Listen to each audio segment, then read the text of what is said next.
जो जिंदा लोग हैं उन्हें वोटर लिस्ट पर मुर्दा घोषित कर दिया जा रहा है और जो मर चुके हैं उन्हें जिंदा कहा जा रहा है। माना कि देश में सांप्रदायिकता है, जातिवाद है, लेकिन इसका मतलब ये तो नहीं कि यूनिटी इन डाइवर्सिटी के नाम पर इलेक्शन कमीशन 509 लोगों को एक ही घर में घुसा दे। लेकिन हमारे chief election commissioner Gyanesh Kumar अभी भी पूरे देश को गैसलाइट करने की कोशिश कर रहे हैं। अपनी प्रेस कॉन्फ्रेंस में कहते हैं कि हम सीसीटीवी फुटेज नहीं दिखा सकते क्योंकि माताओं और बहनों की वीडियो कैसे दिखाएंगे। क्या अपनी माताओं, बहुओं, बेटियों सहित किसी भी मतदाता की सीसीटीवी वीडियो चुनाव आयोग को साझा करनी चाहिए क्या? अरे बाप रे, क्या आप यहाँ बाथरूम की फुटेज दिखा रहे हो? क्या किसी के बेडरूम की फुटेज दिखा रहे हो? नहीं ना, किसी के घर के अंदर की फुटेज तो नहीं है ना, ये पोलिंग बूथ है। और फिर प्रेस कॉन्फ्रेंस में आकर चिल्लाते हैं कि एविडेंस कहाँ है, एविडेंस लेकर आओ। सारा एविडेंस तो अपनी पॉकेट में रख रखा है। नमस्कार दोस्तों, 7 अगस्त 2025 पहली प्रेस कॉन्फ्रेंस की कांग्रेस नेता राहुल गांधी ने। उन्होंने वोट चोरी को एक्सपोज किया। एक असेंबली में 1 लाख फेक वोटर्स। 13 अगस्त को दूसरी प्रेस कॉन्फ्रेंस की बीजेपी नेता अनुराग ठाकुर ने। उन्होंने भी वोटिंग में धांधली की बात। 2,99,000 डाउटफुल वोटर्स, ये देखिए कैसे है। और 17 अगस्त को तीसरी प्रेस कॉन्फ्रेंस की इलेक्शन कमीशन में। लोगों ने सोचा था कि वोट चोरी के इल्जामों पर कुछ करारा जवाब देंगे, लेकिन chief election commissioner Gyanesh Kumar तरीके से चुरा लिया गया था। असल में ये बात पहले भी उठी थी दोस्तों, आप ये 16 जनवरी का न्यूज आर्टिकल देख सकते हैं। देश भर में लोकसभा की इलेक्शंस और महाराष्ट्र में असेंबली इलेक्शंस सिर्फ कुछ ही महीने के गैप में हुए थे, लेकिन जितने वोटर्स ने लोकसभा की इलेक्शन में वोट दिया और जितने वोटर्स ने महाराष्ट्र की स्टेट इलेक्शन में वोट दिया, उसमें एक बहुत बड़ा अंतर है। महीने में 1 करोड़ नए वोटर्स, ऐसा कैसे हो सकता है? इतने वोटर्स तो 5 साल में भी नहीं जुड़े। 1 करोड़ नए वोटर विधानसभा में वोट करते हैं, लोकसभा में नहीं किया, विधानसभा में किया। राहुल गांधी ने उस समय भी कहा था कि सीसीटीवी फुटेज देना और वोटर लिस्ट देना इलेक्शन कमीशन का फर्ज है, लेकिन अब 20 जून का ये न्यूज आर्टिकल देखिए। इलेक्शन कमीशन ने पोलिंग ऑफिसर्स को कहा कि चुनाव के 45 दिन बाद सीसीटीवी फुटेज को डिस्ट्रॉय कर सकते हो। जब इंडिया टुडे ने आरटीआई फाइल करके पूछा कि इसके पीछे क्या कारण है, ऐसा क्यों करना चाहते हो, तो इलेक्शन कमीशन ने कारण बताने से मना कर दिया। इन्होंने कहा कि मैटर सब जुडिस है, जबकि 2017 में सेंट्रल इंफॉर्मेशन कमीशन ने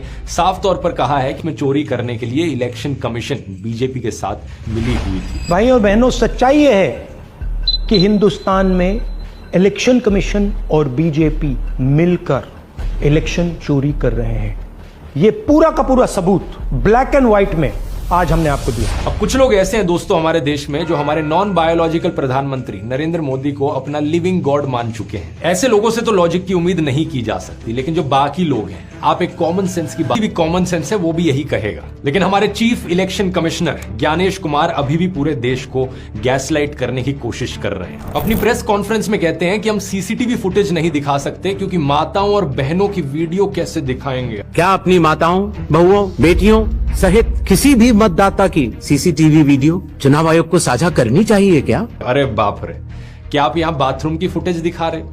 क्या किसी के बेडरूम की फुटेज दिखा रहे हो? नहीं ना, किसी के घर के अंदर की फुटेज तो नहीं है ना, ये पोलिंग बूथ है। यहाँ पर लोग कपड़े पहनकर आते हैं। इनफैक्ट ये पोलिंग बूथ में सिर्फ वोट डालने की सीसीटीवी फुटेज है।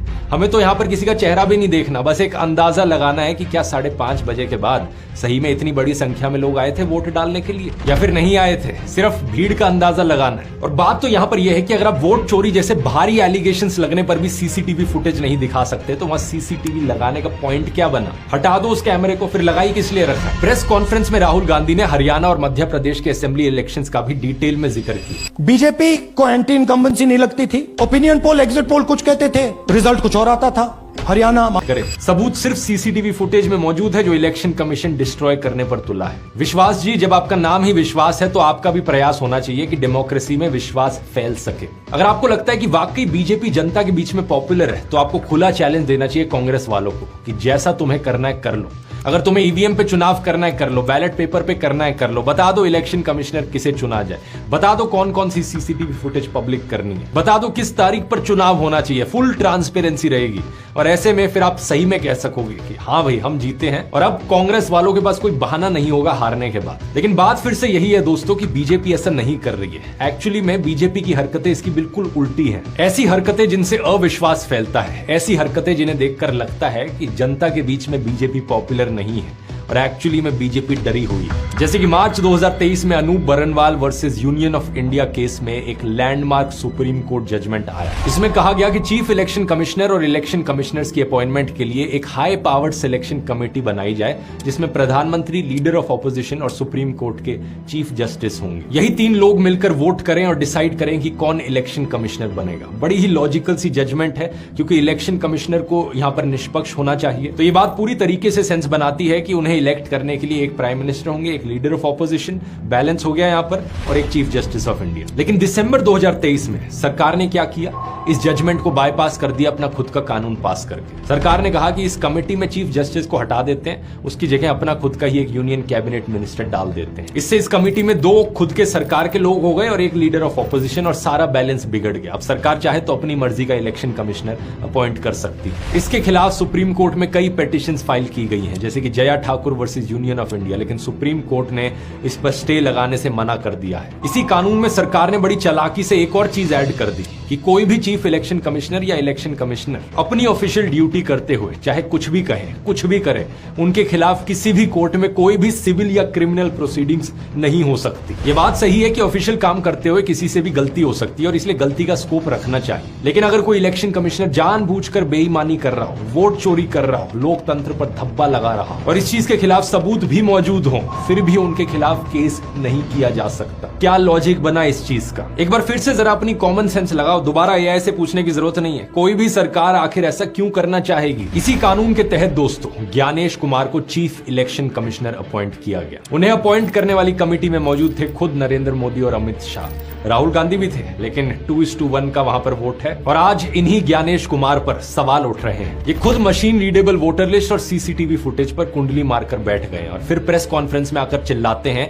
कि एविडेंस कहां है, एविडेंस लेकर आओ। सारा एविडेंस तो अपनी पॉकेट में रख रखा है, पब्लिक को क्यों नहीं दिखा देते? ना कोई एविडेंस है, ना कोई सबूत है। और पता है क्या दोस्तों, सिर्फ वही सबूत नहीं है, इसके अलावा और भी सबूत मौजूद है जो वो छुपा नहीं सकते। उत्तर प्रदेश में ग्राम प्रधान के लड़के ने 8 बार बीजेपी को वोट दिया और खुद को पॉपुलर बनाने के चक्कर में इसका वीडियो भी रिकॉर्ड कर लिया। ये वीडियो अगर हमारे chief election commissioner Gyanesh Kumar तक नहीं पहुंचा है तो वो मुझे इंस्टाग्राम में डीएम में हाई लिखकर भेज सकते हैं, मैं उन्हें ये वीडियो भेज दूंगा। एक और ऐसा ही वीडियो है जहां पत्रकार अमित यादव एक शख्स से बात कर रहे हैं जो बताते हैं कि उन्होंने उत्तर प्रदेश में रायपट्टी में बीजेपी के लिए 6 बार वोट डाला। 6 वोट अकेले मार दिए? अकेले मार दिए। भाजपा का कब मारे? सवेरे। हाँ। अकेले 6 वोट मारे? अकेले। चंडीगढ़ मेयर पोल्स में रिटर्निंग ऑफिसर अनिल मसीहा बैलेट पेपर्स को डिफेस कर रहा था ताकि कांग्रेस आप अलायंस को जो वोट मिले उनमें से कुछ वोट्स को इनवैलिड करार कर दे, और यही करके उसने बीजेपी कैंडिडेट को मेयर बना दिया था। लेकिन दिक्कत यह थी कि यह सब सीसीटीवी में रिकॉर्ड हो रहा था। यह सीसीटीवी फुटेज क्योंकि पब्लिक थी, वायरल चली गई और यह वोट चोरी पकड़ी गई। बाद में सुप्रीम कोर्ट ने सीधे तौर पर कहा था कि यह लोकतंत्र की हत्या है। अनिल मसीहा को सीआरपीसी के सेक्शन 340 के तहत प्रोसिक्यूट करने के लिए भी कहा। इसी के बाद ही जाकर सुप्रीम कोर्ट ने आम आदमी पार्टी के काउंसलर कुलदीप कुमार को चंडीगढ़ का मेयर डिक्लेयर किया था। यह कोई आइसोलेटेड केस नहीं है दोस्तों, 2 हफ्ते पहले भी ऐसा ही कुछ हुआ था। हरियाणा के पानीपत डिस्ट्रिक्ट में एक गांव है बुआना लाखू, यहां के पंचायत इलेक्शंस में कुलदीप सिंह को विनर डिक्लेयर कर दिया गया था। लेकिन दूसरे कैंडिडेट मोहित कुमार ने देखा कि एक बूथ पर वोट काउंट में गड़बड़ हुई है। उन्होंने कोर्ट में कंप्लेन करी। 33 महीने तक लीगल बैटल चली, ट्रिब्यूनल, हाई कोर्ट के रास्ते से होते हुए मामला सुप्रीम कोर्ट तक पहुंचा। ईवीएम मंगवाई गई, सुप्रीम कोर्ट रजिस्ट्रार के सामने दोबारा काउंटिंग की गई और इसकी वीडियोग्राफी हुई और फाइनली जाकर पता है क्या नतीजा निकला? सुप्रीम कोर्ट ने इस इलेक्शन रिजल्ट को ओवरटर्न करते हुए कहा कि एक्चुअली में ये इलेक्शंस मोहित कुमार जीते थे। अब बिहार का केस देख लीजिए, वहां पर भी एसआईआर का कुछ ऐसा ही हाल चल रहा है। एसआईआर यानी इलेक्टोरल रोल्स का स्पेशल इंटेंसिव रिवीजन। बीजेपी समर्थक कह रहे हैं कि अगर राहुल गांधी के हिसाब से वोट चोरी होती है तब तो ये एसआईआर बहुत ही अच्छी चीज है। मैं भी कहूंगा दोस्तों, सही बात है, एसआईआर बहुत अच्छी चीज है क्योंकि इससे इलेक्टोरल रोल्स की गड़बड़ी हटाई जा सकती है। लेकिन प्रॉब्लम यहां पर यह है कि ये एसआईआर सही से नहीं हो रहा है। इलेक्टोरल रोल्स में गड़बड़ी हटाने की जगह गड़बड़ी बढ़ रही है। जो जिंदा लोग हैं उन्हें वोटर लिस्ट पर मुर्दा घोषित कर दिया जा रहा है और जो मर चुके हैं उन्हें जिंदा कहा जा रहा है। जर्नलिस्ट तमल साहा ने एक वीडियो डाला जिसमें उनके पीछे दीवार पर भासु सिंह और कृष्णा देवी की फोटो दिख रही है। ये दोनों 8 साल पहले गुजर चुके हैं, इसकी सूचना भी दी गई है, लेकिन फिर भी उनका नाम ड्राफ्ट वोटर लिस्ट में अभी भी मौजूद है। जो इलेक्शन कमीशन की ड्राफ्ट लिस्ट निकला है उसमें इन दोनों का नाम है, जबकि सूचना दी गई कि ये लोग गुजर गए, बहुत साल हो गए, लेकिन इनका नाम है। जबकि भासु सिंह के बेटे दिलीप, जो अभी भी जिंदा है, उनका नाम वोटर लिस्ट से मिसिंग है। भासु सिंह का बेटा जो जीवित है, he is alive, his name has been struck off, इनका नाम हटाया गया वोटर लिस्ट से। योगेंद्र यादव सुप्रीम कोर्ट पहुंच गए इस मामले को लेकर, जहां बिहार की एसआईआर को चैलेंज किया गया। योगेंद्र यादव अपने साथ 2 ऐसे लोगों को लेकर गए जिन्हें मृत कहकर उनका नाम वोटर लिस्ट से हटा दिया गया था। उन्होंने कोर्ट के सामने जाकर कहा, ये देखो जरा, ये लोग जिंदा हैं, इन्हें वोटर लिस्ट रिवीजन में मुर्दा घोषित कर दिया गया है, इनका नाम ही नहीं है। ऐसे ही कुछ लोगों के साथ राहुल गांधी ने चाय भी पी। यूट्यूब पर वीडियो डालते हुए टाइटल रखा, मृत लोगों के साथ चाय, धन्यवाद इलेक्शन कमीशन। जिंदे में मृत लोग घोषित कर दिया है। तो पता कैसे लगा आपको? वोटर लिस्ट चेक किया गया सर। अब 2003 की रिवीजन का हवाला दिया जा रहा है कि उस समय भी तो रिवीजन हुई थी, इसलिए ये अभी जो कर रहा है इलेक्शन कमीशन, ये जस्टिफाइड है। लेकिन प्रॉब्लम रिवीजन से नहीं है, प्रॉब्लम इस बात से है कि रिवीजन गड़बड़ हटाने के लिए किया जाना चाहिए, गड़बड़ करने के लिए नहीं। योगेंद्र यादव ने कहा कि 2003 में भी रिवीजन हुई थी वोटर लिस्ट की, लेकिन देश के इतिहास में ये पहली बार है कि रिवीजन होने पर 0 एडिशंस हुई हैं और 65 लाख लोगों का नाम हटा दिया गया है वोटर लिस्ट से। First time in the history of India, of the last 75 years of post-independence India, for the first time we are going back to reducing the number of people on electoral rolls. देश में पहले जितनी भी revisions हुई थी उनमें voter list में लोगों का नाम ऐड भी किया गया था, यहाँ पर सिर्फ हटाने का काम किया जा रहा है। और बात केवल 65 लाख जैसे बड़े फिगर की नहीं है, हमें यहाँ पर सेंसिटिव होने की जरूरत है। अगर 65 लोगों का नाम भी यहाँ पर गलत तरीके से हटाया जा रहा है तो भी ये लोकतंत्र पर धब्बा है, क्योंकि ये लोग भेड़ बकरी नहीं है। भले ही गरीब हो, अनपढ़ हो, लेकिन वो भी भारत के नागरिक हैं, उनके लिए भी 1 पर्सन 1 वोट का अधिकार है। इनफैक्ट ऐसे लोगों के पास एक वोट ही तो उनकी ताकत है, और वो भी आप उनसे छीन ले रहे हैं। ज्ञानेश कुमार ने यहाँ पर पूरी चुनाव प्रक्रिया का तमाशा बनाकर रख दिया है। द रिपोर्टर्स कलेक्टिव की रिपोर्ट देखिए, अलग अलग परिवारों के 509 वोटर्स जो अलग कास्ट, अलग कम्युनिटी से हैं, सबके सब पिपरा कॉन्स्टिट्यूएंसी में गलीमपुर गांव के एक ही घर पर रजिस्टर्ड हैं। माना कि देश में सांप्रदायिकता है, जातिवाद है, लेकिन इसका मतलब ये तो नहीं कि यूनिटी इन डाइवर्सिटी के नाम पर इलेक्शन कमीशन 509 लोगों को एक ही घर में घुसा दे। और ये मजाक यहाँ खत्म नहीं हुआ है, इस जोक की पंच लाइन तो ये है दोस्तों कि ये घर एग्जिस्ट ही नहीं करता।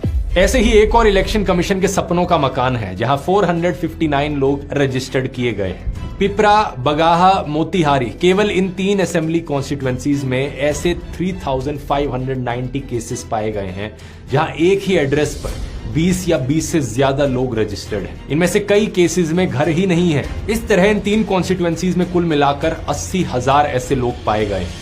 द न्यू इंडियन एक्सप्रेस की रिपोर्ट देखिए, जमुई डिस्ट्रिक्ट के अमीन गांव में 200 से ज्यादा लोगों ने डिस्ट्रिक्ट एडमिनिस्ट्रेशन को शिकायत की है कि उन सभी का एक ही एड्रेस डाल दिया गया है, वार्ड नंबर 3 का हाउस नंबर 3। ज्ञानेश कुमार ने इसके रिस्पांस में अपनी प्रेस कॉन्फ्रेंस में एकता कपूर के सीरियल्स वाला मेलोड्रामा किया। वो भूल गए कि वो नेता नहीं है, वो किसी कॉन्स्टिट्यूशनल बॉडी के एक ऑफिसर हैं। उन्होंने पूरी तरीके से इलॉजिकल बातें कही और इंटिमिडेशन की भाषा का इस्तेमाल किया। प्रेस कॉन्फ्रेंस में कहते हैं कि पीयूष नाम के हजारों वोटर्स हो सकते हैं। तो अगर पीयूष जी के नाम को अगर आप 100 करोड़ में सर्च करेंगे तो आपको हजारों लोग मिलेंगे।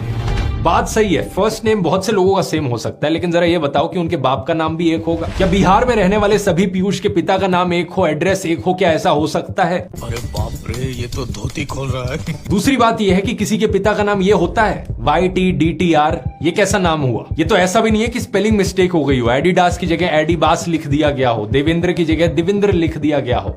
ये तो पूरी तरीके से ही एक इनवैलिड एंट्री है, कीबोर्ड पर कुछ भी टाइप किया जा रहा है। अब यहाँ एफिडेविट को लेकर भी सवाल बनता है। जब राहुल गांधी से एफिडेविट मांगा जा रहा है तो ये गोली मारो फेम अनुराग ठाकुर से क्यों नहीं मांगा जा रहा? उन्होंने भी कहा कि कुछ ना कुछ वोटर फ्रॉड हो रहा है, कांग्रेस पर आरोप लगाया, लेकिन ज्ञानेश कुमार को जरूरी नहीं लगता उनसे एफिडेविट मांगना। इलेक्शन कमीशन मुझे कहता है आप एफिडेविट दीजिए, मुझसे एफिडेविट मांगता है, मगर जब अनुराग ठाकुर वही बात कहता है जो मैं कह रहा हूं, उससे एफिडेविट नहीं मांगता है। इस पर जब उनसे सवाल पूछा गया तो कोई सेटिस्फैक्टरी जवाब नहीं दे सके। वो ग्रेडेड रिस्पांस की बात कहने लगे, जबकि राहुल गांधी ने तो एक सीट के एक सेगमेंट में वोट चोरी की बात कही थी और अनुराग ठाकुर ने कई सीटों पर वोट चोरी की बात कही थी। पत्रकारों ने उनसे कहा कि 2022 में अखिलेश यादव ने 18,000 वोटर्स के नाम हटाए जाने पर एफिडेविट दिए थे। ओडिशा में बीजेडी ने भी एफिडेविट दिए थे। अखिलेश यादव ने 18,000 नामों की एफिडेविट दिया हुआ है। ये राजनीति में बार बार सवाल उठ रहा है कि आपने उसका जवाब नहीं दिया। इस पर ज्ञानेश कुमार ने कहा कि हलफनामा दिया गया, ये बात सही नहीं। हलफनामा दिया गया, ये बात ठीक नहीं है। इसके बाद अखिलेश यादव ने कुछ एफिडेविट की डिजिटल रिसीप्ट्स अपलोड करते हुए ट्विटर पर लिखा, जो चुनाव आयोग ने यह कहा कि हमें यूपी में समाजवादी पार्टी द्वारा दिए गए एफिडेविट नहीं मिले हैं, वो हमारे शपथ पत्रों की प्राप्ति के प्रमाण स्वरूप दी गई अपने कार्यालय की पावती को देख ले। एफिडेविट का लॉजिक समझिए। वैसे तो दोस्तों एफिडेविट कोर्ट में दिए जाते हैं ताकि कोई फ्रिवलेस कंप्लेंट्स और झूठे बयान को रोका जा सके। अगर किसी ने जानबूझकर एफिडेविट में झूठ बोला है तो उनके खिलाफ पेरजुरी का केस चल सकता है। इलेक्शन कमीशन एक कॉन्स्टिट्यूशनल बॉडी है। जैसे कि इलेक्शन रिफॉर्म्स के लिए रिस्पेक्ट किए जाने वाले former chief election commissioner TN Seshan ने कहा था कि मैं भारत सरकार का चीफ इलेक्शन कमिश्नर नहीं हूं, मैं भारत का चीफ इलेक्शन कमिश्नर हूं। But I'm the Chief Election Commissioner of India. That's a very minor change in emphasis. इसलिए जब इस कॉन्स्टिट्यूशनल बॉडी पर चुनाव की जिम्मेदारी होती है तो लोग चुनाव में किसी गड़बड़ को लेकर उनसे शिकायत कर सकते हैं, वो छानबीन करते हुए एक्शन ले सकते हैं। इस तरह इलेक्शन कमीशन का एक क्वाजी जुडिशियल रोल होता है। तो यहाँ बात आती है एफिडेविट की। लॉजिक वही है, ये इंश्योर करना कि जेन्युइन कंप्लेन हो जिसमें सही एविडेंस हो। जब कोई कैंडिडेट इलेक्शन के लिए अपना नॉमिनेशन फाइल करता है तो ऐसे में एफिडेविट सबमिट करना होता है, जो एक एसेंशियल रिक्वायरमेंट होती है। लेकिन बात यह है कि कंप्लेन किए जाने पर एफिडेविट जरूरी नहीं होता। दूसरी बात यह है कि राहुल गांधी ने जो भी एक्सपोजे किया उसके लिए डेटा इलेक्शन कमीशन का ही लिया है। अब ये डेटा कितना सही है और कितना नहीं, इलेक्शन कमीशन अपनी इस रिस्पॉन्सिबिलिटी को राहुल गांधी पर कैसे शिफ्ट कर सकता है। जो सबूत राहुल गांधी ने प्रेजेंट किया था, ज्ञानेश कुमार ने अपनी प्रेस कॉन्फ्रेंस में उसे लेकर कोई सवाल भी नहीं उठाया। और सबसे जरूरी बात यह है दोस्तों कि राहुल गांधी ने सिर्फ बीजेपी पर नहीं बल्कि इलेक्शन कमीशन पर भी इल्जाम लगाए हैं कि दोनों ने यहाँ पर साथ में मिलकर चोरी करी। अब प्रिंसिपल ऑफ नेचुरल जस्टिस कहती है कि अगर किसी पर आरोप लगे हैं तो वो खुद उस मामले का जज नहीं हो सकता। ऐसे में इलेक्शन कमीशन के पास एफिडेविट मांगने का कोई मॉरल राइट नहीं है, बल्कि देश के लोगों के प्रति उनकी ये मॉरल रिस्पॉन्सिबिलिटी है। अपने आप को बेगुनाह साबित करो, लोगों का विश्वास रिस्टोर करो या फिर इस्तीफा दो। लेकिन दिक्कत यह है दोस्तों कि आज के समय में कौन मॉरल रिस्पॉन्सिबिलिटी लेता है। ऐसे में इंडिया अलायंस का उनके खिलाफ इंपीचमेंट मोशन एक लॉजिकल स्टेप होगा। और जब बीजेपी ने खुद वोटिंग में धांधली की बात की है तो उन्हें तो इस इंपीचमेंट मोशन को सपोर्ट करना चाहिए। अगर वोटर फ्रॉड हो रहा है तो हटाओ इलेक्शन कमिश्नर को। लेकिन आप इजीली गेस कर सकते हो कि ऐसा होने वाला नहीं है। बीजेपी यहाँ पर अपनी पूरी कोशिश करेगी chief election commissioner Gyanesh Kumar को बचाने की। बहरहाल अभी का स्टेटस ये है दोस्तों कि राहुल गांधी और तेजस्वी यादव वोटर अधिकार यात्रा पर निकल चुके हैं। लेकिन आपको इस बात पर ध्यान देना चाहिए कि ये बस कांग्रेस वर्सेस बीजेपी का मामला नहीं है। ये वोट आपका है, लोकतंत्र आपका है, देश आपका है।